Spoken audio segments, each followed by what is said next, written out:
tous et bienvenue. Nicolas Sarkozy reconnu coupable d'association de malfaiteurs, mais relaxé pour 4 autres chefs d'accusation, dont le financement illégal de sa campagne présidentielle en 2007. C'est l'information de cette matinée. Nous y venons juste après la météo de Louis Baudin, qui nous annonce un temps très nuageux et pluvieux d'Auvergne-Rhône-Alpes au nord et au nord-est. Quelques éclaircies dans les autres régions. Le vent atteindra 70 km/h près de la Méditerranée où le ciel sera ensoleillé.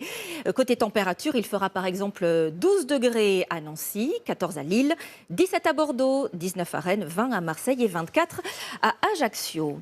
Tout de suite, direction donc le tribunal correctionnel de Paris où Nicolas Sarkozy a été reconnu coupable ce matin d'association de malfaiteurs, mais relaxé des accusations de corruption et de financement illégal de sa campagne présidentielle en 2007. La peine, elle, n'est pas encore connue. Le récit de cette matinée avec Antoine Bourdarias, Alexandra Guillet et Marie Belot.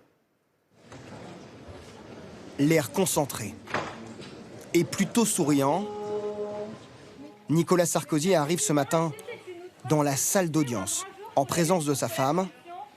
Ses 3 fils, ensemble sur cette image, ont également fait le déplacement. Dans ce jugement de première instance, le tribunal a prononcé la relaxe de Nicolas Sarkozy pour les faits de corruption, détournement de fonds publics et financement illégal de campagne. L'ancien président est en revanche reconnu coupable d'association de malfaiteurs. La juge détaille. Pour avoir participé à un groupement en vue de préparer un délit de corruption et avoir laissé ses proches collaborateurs et intermédiaires agir pour obtenir des soutiens financiers. Dans cette affaire qui remonte à 2005, Claude Guéant, directeur de cabinet de Nicolas Sarkozy à l'époque, et un autre ami proche, Brice Hortefeux, sont soupçonnés d'avoir reçu de l'argent en liquide de la part de Mouammar Kadhafi, en échange, entre autres, d'un coup de pouce diplomatique pour redorer le blason du régime libyen sur la scène internationale. En mars dernier, après 250 heures de débat, le parquet national financier avait requis 7 ans de prison ferme contre l'ancien président et 300 000 € d'amende.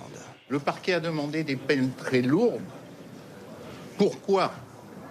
Pour essayer de compenser la faiblesse de sa démonstration. Et c'est là toute la ligne de la défense dans ce dossier. Depuis l'ouverture de l'enquête il y a 12 ans, l'ancien président martèle, comme ici sur notre plateau, que le dossier de l'accusation est vide. Il n'y a pas un document, pas une photo, pas un compte, pas une preuve matérielle. Il n'y a que la haine, la boue, la médiocrité, la malveillance et la calomnie. Le parquet national financier a 10 jours pour faire appel de cette décision. Et nous reviendrons en direct du tribunal dès que les peines seront prononcées contre Nicolas Sarkozy et contre les 11 autres prévenus dans cette affaire. En attendant, dans l'actualité également, il y a cette inquiétude après la découverte de nouveaux cas de légionellose. 2 personnes sont décédées en Haute-Saône, 6 cas identifiés. On est monté jusqu'à 45 en Savoie, où une personne est morte, je vous le rappelle. Des investigations sont en cours pour comprendre d'où sont parties toutes ces contaminations. Sur place, à Albertville, Octavie Couchard et Sylvain Tizy. Devant l'hôpital d'Albertville, Véronique vient d'apprendre la nouvelle. Son papa, âgé de 83 ans, a bien contracté la légionellose. Il a toussé un petit peu avant. Le plus, c'est la fièvre et puis de ne pas avoir de force du tout. On a vu le docteur qui est venu et puis qui a confirmé que lui aussi était positif donc à la légionelle. Des dizaines d'autres personnes ont été détectées. Le délai d'incubation étant de 2 à 10 jours, les autorités s'attendent à encore d'autres cas prochainement. On se pose des questions parce que là, apparemment, il y a encore des cas. Et puis bon, on ne peut pas savoir d'où ça vient réellement déjà. Donc il faut attendre. C'est difficile, si vous préférez, d'anticiper, de savoir pourquoi et comment. Je sais que les autorités, aussi bien sanitaires que municipales, font attention. L'Agence régionale de santé a lancé une enquête. Une zone située au sud-ouest d'Albertville est particulièrement scrutée, avec des tests en cours. Du côté de la mairie, les analyses sur les équipements publics ont été faites, comme sur cette fontaine. Les équipements publics ont été contrôlés, bien évidemment. Pour ceux dont on sait qu'il n'y a aucune souche, ils continuent de fonctionner normalement. Et il n'y a pas de crainte à avoir parce qu'il n'y a aucun problème dans ces équipements-là. La bactérie légionnelle se trouve dans des gouttes d'eau. La contamination à l'homme se fait par inhalation. Douche, spa, climatisation peuvent être contaminés et les particules qui s'en dégagent vont directement dans nos poumons. C'est des symptômes assez peu spécifiques puisque ça peut ressembler à une grippe, c'est-à-dire qu'il y a de la fièvre, il y a de la toux, il y a éventuellement des difficultés pour respirer. La consigne globale, c'est de consulter quand il y a une fièvre qui persiste. La légionellose se soigne très bien par antibiotiques lorsqu'elle est prise à temps. Cette maladie n'est pas contagieuse et elle ne se contracte pas en buvant de l'eau. Les résultats des prélèvements faits par les autorités sanitaires doivent être connus dans une dizaine de jours. En bref, victoire ponctuelle pour les pharmaciens. La mesure qui visait à réduire leur remise sur les génériques est suspendue pendant 3 mois. La profession s'était beaucoup mobilisée ces derniers temps avec notamment 2 journées où des officines étaient restées fermées. Sur les autoroutes, c'est une étape symbolique. Le dernier péage a été démonté sur l'A13 la nuit dernière. Déjà 9 mois qu'elle est devenue à flux libre, c'est-à-dire qu'il n'y a plus besoin de s'arrêter aux barrières. Mais vous allez le voir, tous les automobilistes n'ont pas encore vraiment bien pris l'habitude de payer a posteriori. Lucas Barbier et Antoine Santos. Tel un château de cartes, la dernière barrière de péage de l'autoroute A13 s'écroule. C'est sûr que c'est toujours émouvant, en particulier pour les gens qui ont travaillé avant au péage, de voir disparaître des barrières qui étaient très marquantes dans le paysage. Juste avant, 3 engins de chantier ont désossé avec précaution l'ancienne structure. Là, on démolit la barrière de péage de Dozuré et jusqu'au printemps 2026, on va faire des travaux qui consistent à recréer ici une autoroute. La 13 elle va être remise droite dans l'axe et au printemps, on pourra à nouveau circuler à 130 km/h.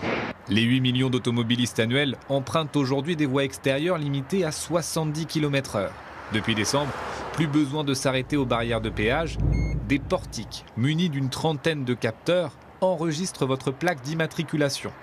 Vous disposez ensuite de 72 heures pour payer votre péage en ligne ou auprès d'un buraliste partenaire. C'est ma cousine qui a payé le péage hier soir parce que j'avais complètement zappé. Un système pas encore dans toutes les têtes des voyageurs occasionnels. Je préfère quand c'était les anciennes barrières parce que pour moi, c'est pas fait pour moi, ce système-là. Mais je vis pas être content, je le sais. 72 heures, c'est assez limité comme temps et ça peut donner de la pression de dire oh mince, j'ai pas fait. Objectif du flux libre, gagner du temps. Entre Paris et Caen, depuis la suppression des barrières de péage, vous gagnez entre 3 et 5 minutes sur votre trajet quand la circulation est fluide. C'est 30 minutes lors des week-ends de grand départ. Moi, ça me va très bien. Plus à s'arrêter à chaque fois. Ça fait économie de carburant, ça fait pas ralentir et franchement oui c'est agréable. Selon le concessionnaire de l'autoroute, 95% des automobilistes payent leur péage dans le délai de 72 heures. Et nous retournons au tribunal correctionnel de Paris car nous connaissons la peine prononcée contre Nicolas Sarkozy. La présidente vient de parler de faits gravissimes. Alison Tassin, quelle est cette peine ?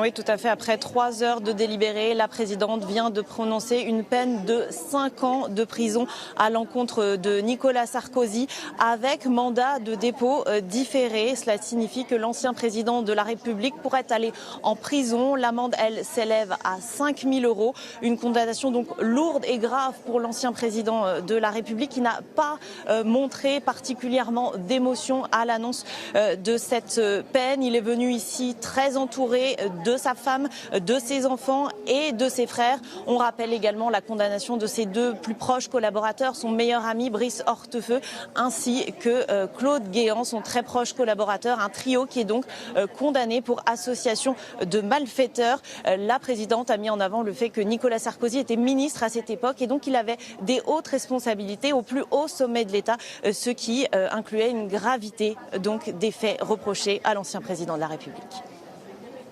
Merci Alison Tassin pour ces précisions. 5 ans de prison, c'est moins que ce qui avait été requis lors du procès en début d'année. Nous y reviendrons un peu plus tard dans ce journal pour décrypter ce jugement. À propos de nos voitures à présent, 2e édition du leasing social, ce coup de pouce de l'État pour permettre aux plus modestes de passer à l'électrique. À partir de mardi prochain, 50 000 personnes vont pouvoir en bénéficier. La demande est déjà très forte alors que les loyers seront plus élevés, comme nous l'expliquent Joe Sacal, Faustine Magnéto et Ariel Camus. Vous avez vu un petit peu aussi la sportivité du véhicule. Après un tour de la voiture, c'est un câble de recharge. Rien de mieux qu'un test sur la route. Maxime essaye ce véhicule électrique disponible en leasing social dès mardi prochain. Pour son travail, il parcourt jusqu'à 600 km chaque semaine. En passant à l'électrique, il espère faire des économies. J'ai choisi aussi l'électrique par rapport à un souci d'économie, on va dire, par rapport à mon véhicule où je mets quasiment 80 € d'essence par semaine. Si, comme Maxime, vous êtes intéressé, il faut remplir quelques conditions. Une personne seule doit déclarer moins de 16 300 € de revenus nets par an environ et faire un trajet domicile-travail supérieur à 15 km. Cela devrait permettre aux revenus les plus modestes de passer à l'électrique. Des jeunes actifs qui ne pouvaient peut-être pas se permettre d'avoir un budget automobile à 300, 400, 500 € par mois peut aujourd'hui parfaitement se procurer un véhicule à 120 € par mois. Dès la semaine prochaine, une trentaine de modèles seront éligibles au leasing social. Certains, rares, à moins de 100 € par mois, d'autres proches des 200 €. Attention, il n'y en aura pas pour tout le monde. 50 000 véhicules financés par ce dispositif et les demandes sont déjà nombreuses dans cette concession. On est sur une moyenne d'une dizaine de demandes par jour. Donc on fait une présélection, on vérifie l'éligibilité. Une fois que c'est fait, on bloque le dossier et on remonte définitivement le dossier à partir du 30 septembre. Point de vigilance, en plus du loyer mensuel, il faudra ajouter le prix de l'assurance. Autre subtilité, dans la majorité des cas, il s'agira de location longue durée. À l'échéance du contrat, vous ne serez pas propriétaire du véhicule. Sur les questions de sécurité, une commune sur 10 seulement dispose d'une police municipale. On en voit de plus en plus faire le choix de partager leurs agents. Ceux de la ville vont patrouiller dans les villages d'à côté. Les premiers retours sont très positifs. Visiblement, cette présence rassure et fait baisser la délinquance. Samuel Cardon et Vincent Rucli ont pu le constater dans les Vosges. Là, on se rend sur Yeovil.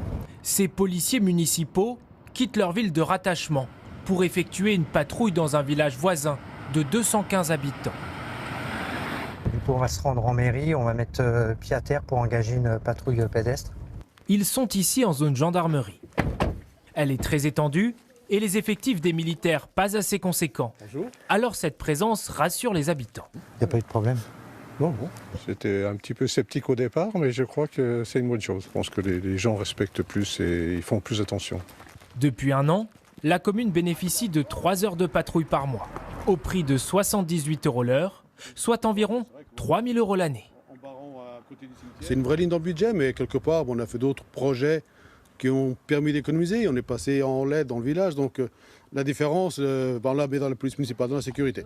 Et ils sont toujours autant? Et il suffit de suivre les policiers Une BM blanche? Okay. Pour se rendre compte que leur présence est devenue indispensable. Un petit peu trop vite. Elle nous faisait remonter l'information que ces derniers jours, il y avait des véhicules qui passaient à vive allure sur cet axe-là. Si besoin, avec l'accord du maire, on procédera à des contrôles vitesse. 4 communes font actuellement partie du dispositif et 3 nouvelles sont intéressées. En y adhérant, ce maire d'un village de 150 habitants a vu son quotidien changer. Les habitants, vous en ont parlé? Ma famille a eu des insultes, mes enfants, ça je ne pouvais plus l'accepter, je savais plus quoi faire. Maintenant, quand il y a un souci, c'est la police municipale qui s'en occupe et eux sont formés, contrairement à moi, et tout se passe bien. Ce dispositif a permis de recruter un 3e agent et ce n'est pas fini. À un moment, il faudra certainement embaucher un 4e policier municipal, mais qui, là encore, sera mutualisé, donc pas d'impact financier pour Contrexéville et pas de perte de sécurité sur Contrexéville. L'année dernière, les policiers ont réalisé 1500 interventions, en grande majorité suite au signalement des habitants.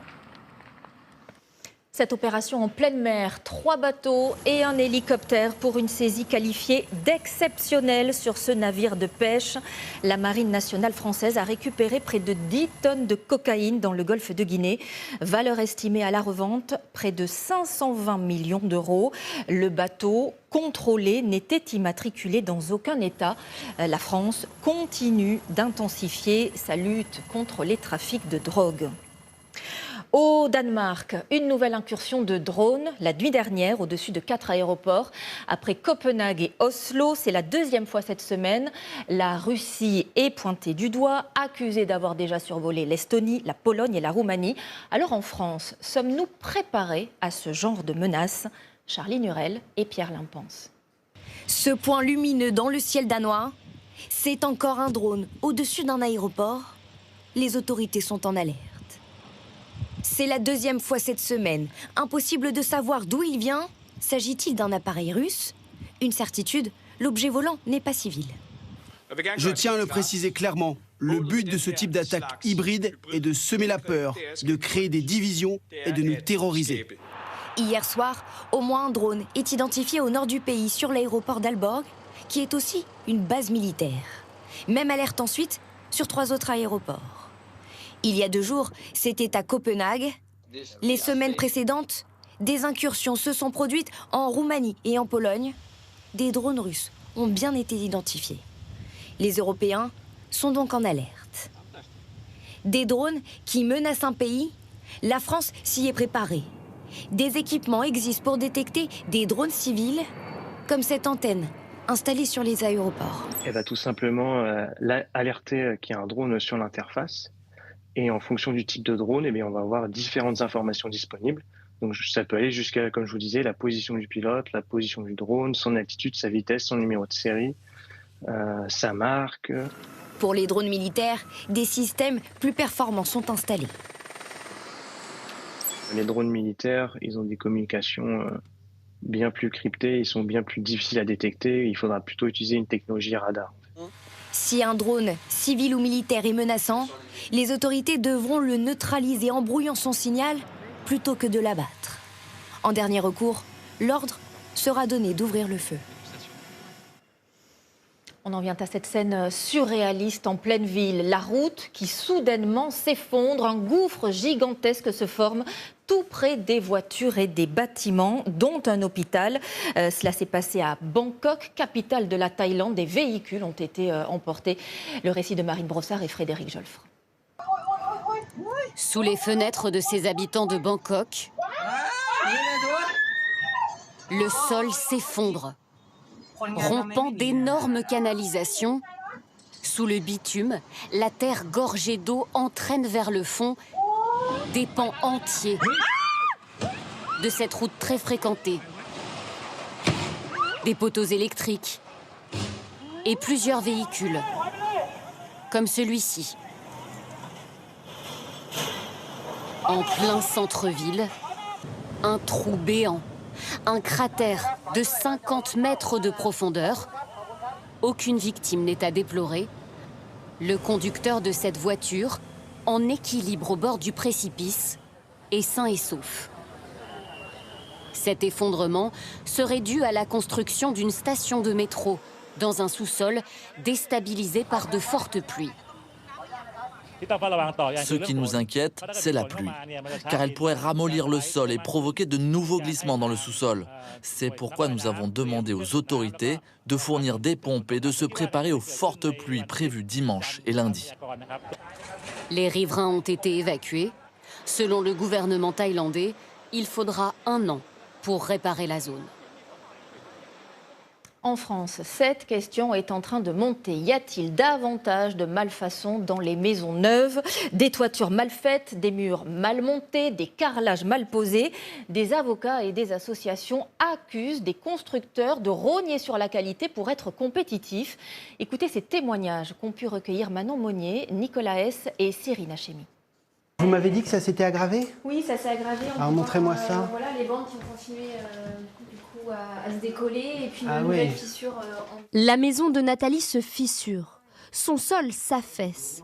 Elle constate aujourd'hui avec son avocat les derniers dégâts. Là, on a des fissures carrément dans le carrelage en diagonale. Là. Sa maison n'a pourtant que 2 ans. La propriétaire a remarqué les premiers dommages seulement 4 mois après la fin du chantier. On est sur une malfaçon au niveau de la construction par le maçon. On n'a pas les ferraillages dans le gros œuvre, on n'a pas les ferraillages qui viennent se reprendre sur la charpente. Et donc on est sur une maison qui, techniquement, est fragile dans la zone là où elle est installée. Et c'est là le plus grand danger. Nathalie a fait appel à une assurance appelée Dommage Ouvrage lorsqu'elle a contracté son prêt. Grâce à cette assurance, pendant les 10 ans après la construction, elle est couverte pour les anomalies les plus importantes.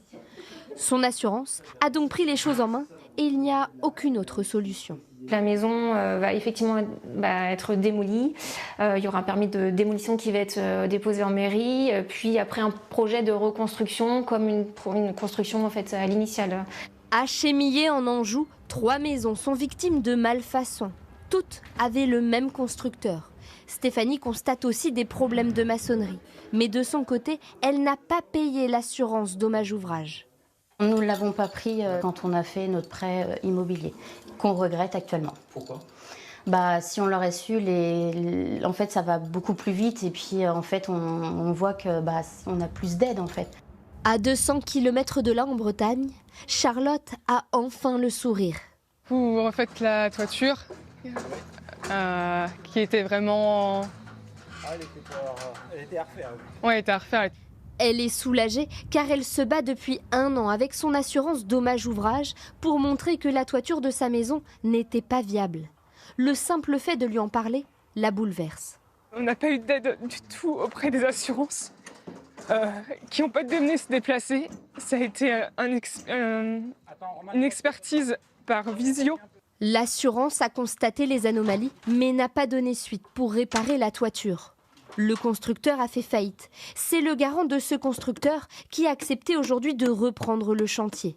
Ce couvreur raconte l'état de l'ancienne toiture et il témoigne de façon anonyme. Les personnes qui sont venues faire la couverture, pour moi, n'étaient pas du métier. Quand je vois toutes les soudures qui n'étaient pas faites, certaines ardoises sous la gouttière qui pendaient, qui étaient un peu de travers. Quand on achète une maison neuve, c'est pas normal de voir ça, quoi. En pleine crise de la construction neuve, les malfaçons sont nombreuses et sont liées au contexte économique difficile. On se retrouve à avoir des constructeurs qui ont besoin de chantier pour tourner, pour employer leurs artisans, leurs compagnons. Et donc, dans ce cas-là, ces gens-là, ils vont être amenés parfois à accepter des chantiers en mode un peu dégradé. Ils vont les faire payer moins cher, mais du coup, le travail sera moins bon. Cet avocat spécialisé en droit immobilier alerte sur les prix bas proposés. Pour lui, il faut peut-être payer un peu plus cher pour avoir des artisans plus rigoureux et éviter les ennuis. Évoquons maintenant ces températures jusqu'à 10 degrés en dessous des moyennes de saison en ce moment. Certains se sont réveillés en hiver ce matin, un changement brutal. Première neige en effet, notamment en Savoie, comme nous le montrent à Bonneval-sur-Arc, Yanis Matisse et Frédéric Marchand. C'est une belle surprise. Un paysage tout blanc au premier rayon du soleil. Vous ne rêvez pas. Nous ne sommes pas à Noël. Allez, là. Allez, on va voir. Il est 6 heures. Allez. Baptiste Provenat traite ses 15 vaches, tant bien que mal. Ce matin, il faut déjà être un peu actif, très rapidement. Puis après, on se cale les mains sous les cuisses, comme ça. Ça les agace un petit peu, mais nous, ça nous réchauffe un peu les doigts. Température, moins 2 degrés. Mais surtout, l'herbe a totalement disparu, sous 15 cm de neige fraîche. Ah bah là, elles ont déjà commencé à prendre un peu le poil d'hiver. Plus rien à manger pour les bêtes. L'éleveur apportera du foin dans la journée. C'est sûr qu'on est toujours un peu inquiet, quoi. On sait pas trop comment ça va se passer. Les vaches, si ça va aller. On va voir si ça a tendance à s'éterniser. On les redescendra plus rapidement que prévu. Le jour se lève à Bonneval-sur-Arc. Les 24 élèves de l'école sont habillés plus chaudement. Une question d'habitude. Il neige tous les mois de l'année, au moins une fois sur les montagnes. On a ressorti les doudounes, on a ressorti les chaussures un peu plus fourrées. Mais globalement, il fait bon dans les chaumières. Rien n'effraie ces montagnards. À 1800 mètres d'altitude, Paul Blanc observe la faune sauvage en transhumance. Les bouquetins, ils reviennent d'Italie. On a une centaine qui viennent s'installer l'hiver derrière le village. Là, c'est super chouette. Contraste des saisons, nous avons croisé ces randonneurs en short. Un peu plus haut, La route du col de l'Isran est fermée temporairement. Il pourrait reneiger la nuit prochaine. Et vu cette baisse des températures, certains commencent à rallumer le chauffage ou la cheminée. Sur ce point, c'est inquiétant de voir que des personnes renoncent au ramonage, souvent pour des questions de prix. C'est pourtant obligatoire pour les assurances. Alors voyons quels sont les risques et pourquoi un tel écart dans les tarifs de 30 à 100 euros dans le Haut-Rhin. Kélian Yousfi et Joseph Pasquier. D'ordinaire, Yves faisait ramoner sa cheminée 1 à 2 fois par an, comme la loi l'impose. Désormais, c'est terminé. Pour lui, l'opération est devenue trop coûteuse. 80-100 euros par an, je suis désolé. Il y a des crédits à payer, il y a les assurances qui augmentent aussi. Il y a tellement de choses qui rentrent dans le quotidien et dans les frais. Il faut rogner sur certaines choses. Certes, il prend soin de sa cheminée, utilise du bois sec pour limiter l'encrassement. S'il est sec, vous aurez moins de bistres. Mais il ne la fait ramoner qu'une fois tous les 2 ans. Yves le sait, il risque une amende pouvant aller jusqu'à 450 euros. Et en cas de sinistre, si l'assureur fait le lien entre le sinistre et le non-ramonage de votre équipement, dans ce cas-là, le montant de votre indemnisation pourrait baisser, voire être carrément supprimé. Mais pour raisons financières, d'autres Français font moins ramoner leur cheminée. Un entretien dont le prix peut varier et pas qu'un peu. Nous avons contacté plusieurs entreprises du secteur. Vous facturez combien la prestation? Ça varie entre 35 et 55 euros. Vous facturez combien la prestation? Ça peut varier entre 60 et 100 euros. Un écart allant du simple au double. Comment expliquer de telles différences de prix? Nous avons demandé à Jérôme Federlen, ramoneur de père en fils, en intervention dans le Haut-Rhin. Déplacement, matériel utilisé, nombre de personnes sur place. Nous, on intervient beaucoup tout seul, mais vous avez des entreprises où ils sont 2. Ça s'impacte sur le prix de la prestation. En tout cas, pas de secret. Pour payer le moindre coût, mieux vaut prendre soin de sa cheminée. Les professionnels suggèrent d'utiliser de temps en temps ce type de bûches. Des bûches de ramonage. Elles aident à décrasser le conduit, mais ne remplacent en aucun cas un vrai ramoneur. Et dans nos maisons, attention aussi aux parfums d'ambiance. Ce n'est pas la première fois que 60 millions de consommateurs nous alertent. Et justement, on se demande pourquoi on n'arrive pas à utiliser moins de substances nocives dans ces produits. Bougies, encens, bâtonnets, désodorisants. Voyons lesquels il vaut mieux privilégier si on souhaite vraiment parfumer son intérieur. Dans le Nord, Vincent Lamoz à Cagilly et Léa Razafindrab. Dans ce rayon décoration d'un magasin hard discount, on trouve des dizaines de références de bougies, d'encens pour moins de 5 euros. Vous êtes nombreux à les acheter pour améliorer votre intérieur. J'achète des bougies parfumées. J'en ai dans chaque pièce, on va dire. Moi, j'aime ça, ça détend, on se sent chez soi. Mais selon une enquête réalisée par 60 millions de consommateurs, la plupart de ces parfums d'intérieur représentent un risque pour la santé. Parmi les produits testés, les encens obtiennent la plus mauvaise note. Ils dégagent des substances qui sont cancérogènes à des seuils très importants. Donc ça déjà, c'est une première chose qui est pas bien du tout. Et la seconde, comme on a été dit, les fumées de ces produits-là, ça dégage aussi des particules fines. Ils sont à utiliser très rarement, voire à éviter en présence d'enfants, de personnes asthmatiques ou de femmes enceintes. Ce matin, beaucoup découvrent la dangerosité de ces parfums. Ma fille adore les bougies d'encens, donc c'est pour ça que je suis étonné que ça soit déclaré dangereux maintenant. Parce que c'est pas naturel, c'est pas des parfums naturels, donc forcément on se dit on connaît pas la concentration. Certains sprays sont aussi pointés du doigt. Ils peuvent provoquer irritation et allergie. Quant aux bougies parfumées, certaines d'entre elles émettent des substances chimiques cancérogènes.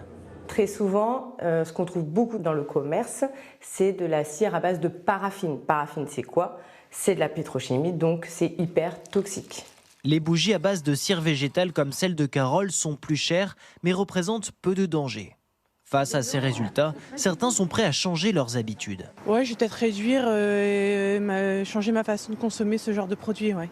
Les auteurs de l'enquête réclament un meilleur encadrement de ces produits et l'instauration d'un étiquetage clair et lisible qui informe sur les risques pour la santé. Valentin Després nous a rejoint pour le 13h à vos côtés. Bonjour Valentin. Marie-Sophie. La question du jour nous est posée par Michel. Il habite à Royan, en Charente-Maritime. Bonjour, j'ai fait l'acquisition en mars dernier d'une voiture neuve possédant toutes les options. Une semaine après sa livraison, l'écran multimédia est tombé en panne, me privant de l'utilisation du téléphone main libre, de la caméra de recul et de tous ses autres services. Mon concessionnaire est incapable de réparer mon véhicule. Que puis-je faire ? Alors on l'entend, c'est un vrai problème, surtout pour une voiture qui, je l'imagine, a coûté bien cher. Qu'est-ce qui coince, Valentin ? Alors déjà, pour mieux comprendre, regardez ces photos. Ça, c'est la voiture flambant neuve de Michel. Et à l'intérieur, il a beau mettre le contact, on le voit, l'écran central, parfois, ne s'allume pas, ne fonctionne pas correctement. Franchement, pour une voiture toute option à 29 000 €, le compte n'y est pas. Effectivement. Quelle garantie Michel peut-il faire jouer ? D'abord, la garantie constructeur. Mais pas seulement. Michel est aussi protégé par la garantie légale de conformité. Ce qui veut dire que pendant 2 ans après la livraison de sa voiture, le vendeur est responsable des défauts qui apparaissent. Il doit corriger le tir, c'est-à-dire réparer, remplacer la pièce, gratuitement bien sûr. D'ailleurs, pas besoin de prouver que le défaut était présent avant la vente, on considère d'office que c'est le cas, et la réparation doit intervenir dans un délai raisonnable, nous dit la loi, 30 jours par exemple. 30 jours, Michel nous dit lui que cela fait 6 mois qu'il attend, depuis mars dernier ? Oui, le délai est largement dépassé. Donc si la réparation ou le remplacement n'est vraiment pas possible, que vous n'avez pas d'informations, exigez un remboursement des sommes versées. Bon, en pratique, ce que me disait la Fédération de la carrosserie, c'est que vu le montant d'une voiture neuve, ça se fait peu.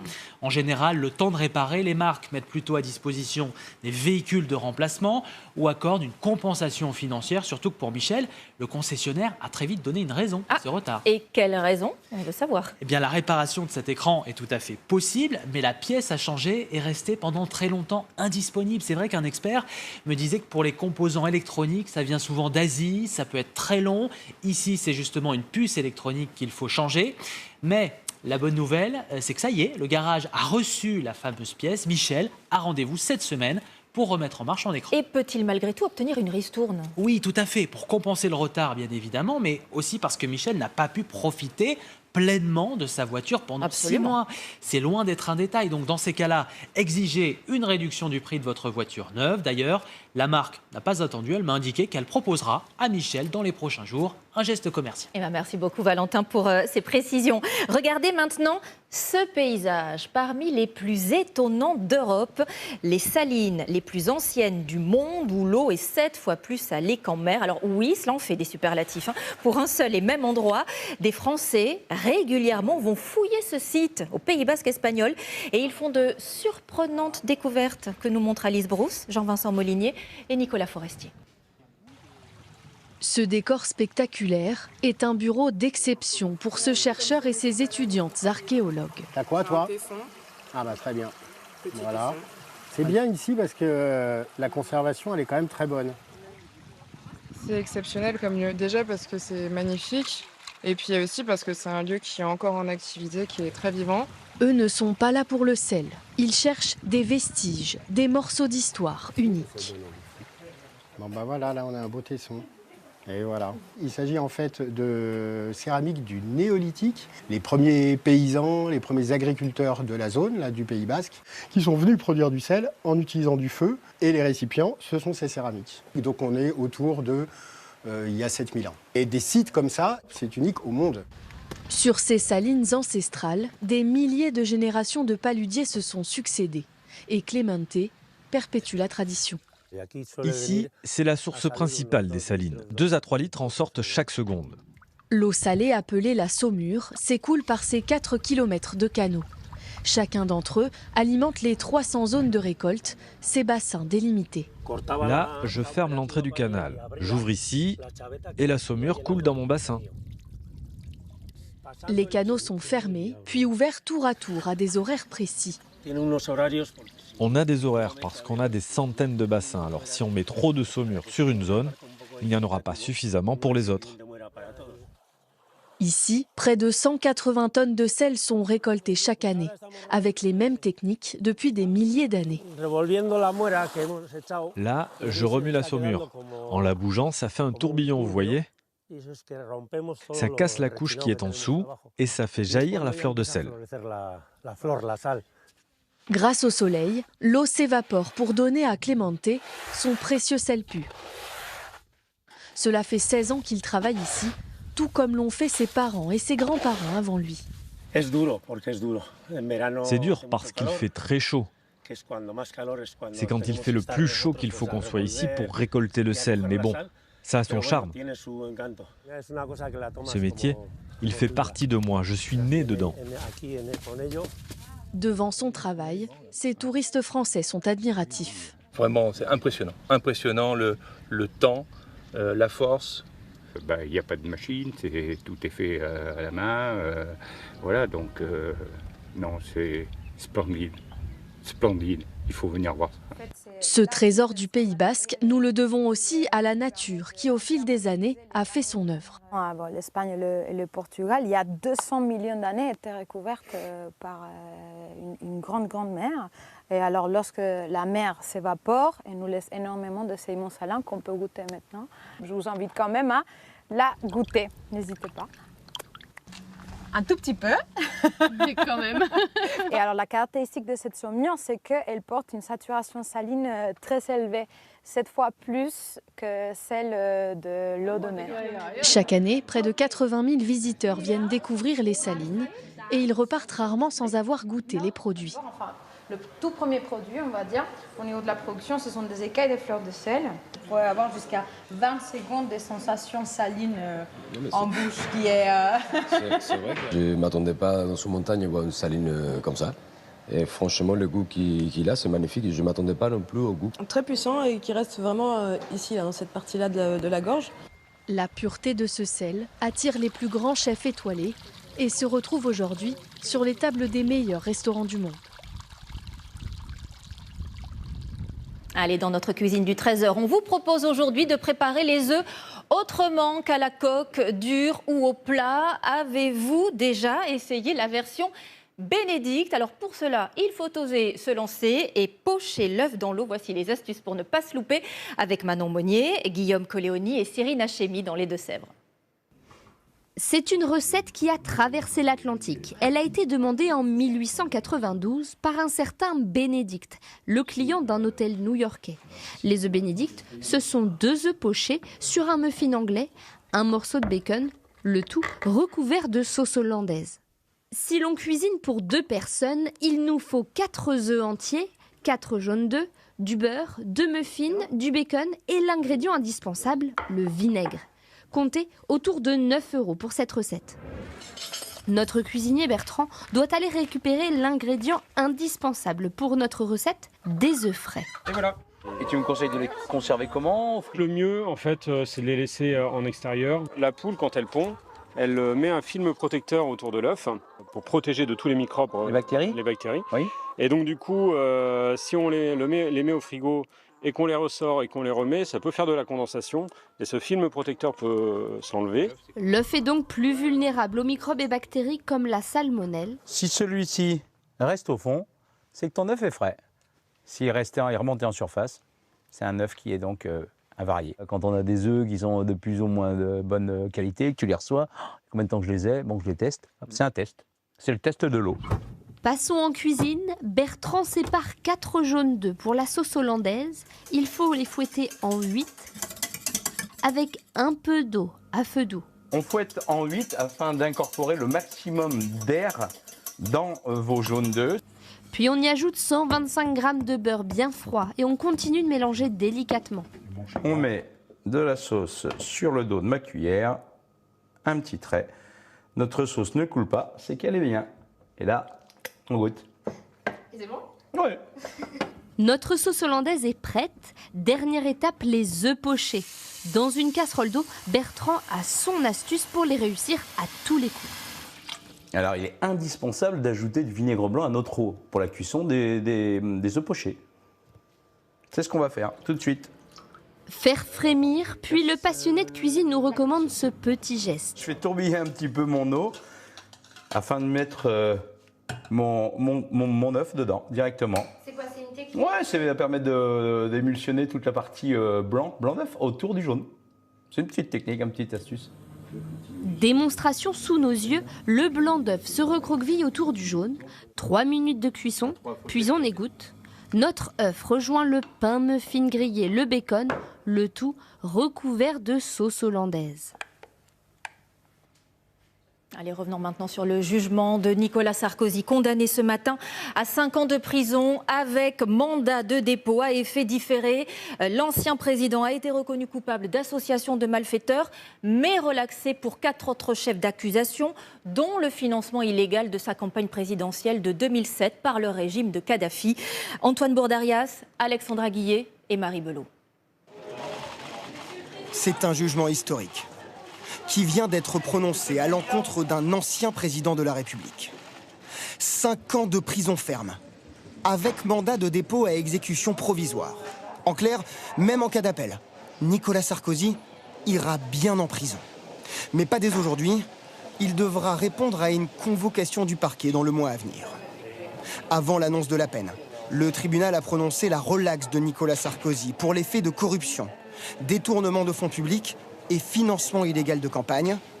L'ancien président est en revanche reconnu coupable d'association de malfaiteurs. Pour avoir participé à un groupement en vue de préparer un délit de corruption et avoir laissé ses proches collaborateurs et intermédiaires agir pour obtenir des soutiens financiers. Dans cette affaire qui remonte à 2005, Claude Guéant, directeur de cabinet de Nicolas Sarkozy à l'époque, et un autre ami proche, Brice Hortefeux, sont soupçonnés d'avoir préparé un délit de corruption en vue de recevoir de l'argent de Mouammar Kadhafi en échange de contreparties diplomatiques et judiciaires. Depuis l'ouverture de l'enquête il y a 12 ans, l'ancien président martèle, comme ici sur notre plateau, que le dossier de l'accusation est vide. Il n'y a pas un document, pas une photo, pas un compte, pas une preuve matérielle. Il n'y a que la haine, la boue, la médiocrité, la malveillance et la calomnie. Nicolas Sarkozy a 10 jours pour faire appel de cette décision. Et regardez cette image en direct. Nicolas Sarkozy qui vient de sortir de la salle d'audience, édition spéciale sur LCI, Canal 15, pour entendre sa première déclaration. Gilles Boulot y reviendra bien évidemment aussi ce soir à 20h. Il me reste à vous donner un mot de la bourse. Elle est en baisse alors qu'il est moins 0,81%. Permettez-moi aussi d'envoyer un clin d'œil à Karine Denis, coordinatrice de notre réseau de correspondants. Leur maman, comme on la surnomme entre nous, 37 ans passés ici à TF1 et c'est son dernier jour avec nous. On l'embrasse bien fort. À suivre la météo de Louis Baudin, puis votre feuilleton, Plus belle la vie, encore plus belle. Très bon après-midi à toutes et à tous et à demain, 13h.